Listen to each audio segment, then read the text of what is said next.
জানাজার খাটিয়ারকে সামনে রেখে বেশি কথা বলাও ঠিক না, কিন্তু আমরা সেটা মানি না। যে কথাটা না বললেই নয়, পরিবেশটা অত্যন্ত ভারাক্রান্ত। আমারও কিন্তু মনটা অনেক কান্না করতেছে, কারণ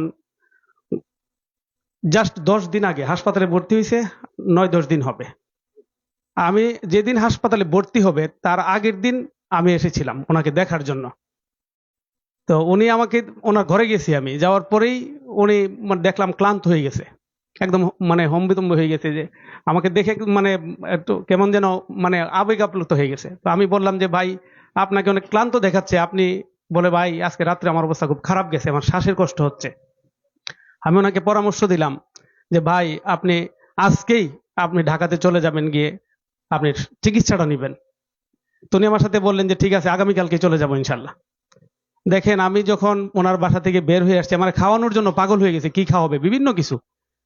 পরে আমাকে রাস্তা পর্যন্ত আগাই দিয়ে এসে আমাকে বলতেছে, ধানের শীষটা কিন্তু নিয়ে আসতে হবে। এই যে ওনার অসুস্থ শরীর, দলের প্রতি যে কি একটা আবেগ, আমার প্রতি যে তার একটা ভালোবাসা। আমি যেদিন থেকে কসবা আখাউড়া রাজনীতিতে আমার আবির্ভাব হয়েছে, শুরু করেছি, সেদিন থেকে উনি আমার সাথী ছিলেন। উনি ওনার ওনার মতো একজন অভিভাবক আজকে এই অসময়ে চলে যাবে, আসলে এটা আমাদের চিন্তা ভাবনার বাহিরে ছিল। কিন্তু আমাদেরকে বিশ্বাস করতে হবে, জন্ম মৃত্যু আল্লাহর হাতে। প্রত্যেক প্রাণীকেই মৃত্যুর স্বাদ গ্রহণ করতে হবে।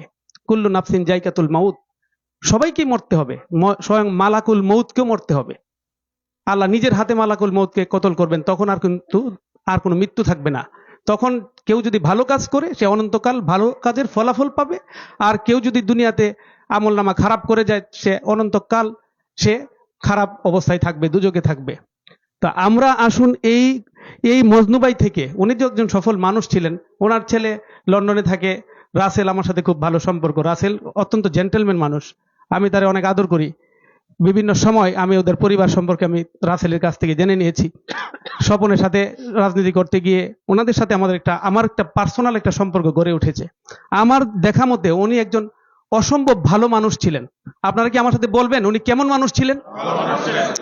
3বার বলতে হবে, উনি কেমন মানুষ ছিলেন। একটু জোরে বলবেন, উনি কেমন মানুষ ছিলেন। আপনাদের এই সাক্ষীর উপরে হয়তো আল্লাহ পাক ওনাকে মাফ করে দিবেন। আসুন আমরা দোয়া করি, মহান আল্লাহ পাক মজনু ভাইকে ক্ষমা করে দিন। ওনার মানুষ তো চলতে গেলে মানুষের ভুল ত্রুটি থাকবেই। আল্লাহ পাকের কাছে আল্লাহ কিন্তু উসিলা খুঁজবেন মাফ করার জন্য। আমরা এই সাক্ষী দিয়েছি, আল্লাহ এই উসিলা যেন ওনাকে মাফ করে দেন, আমরা দোয়া করি।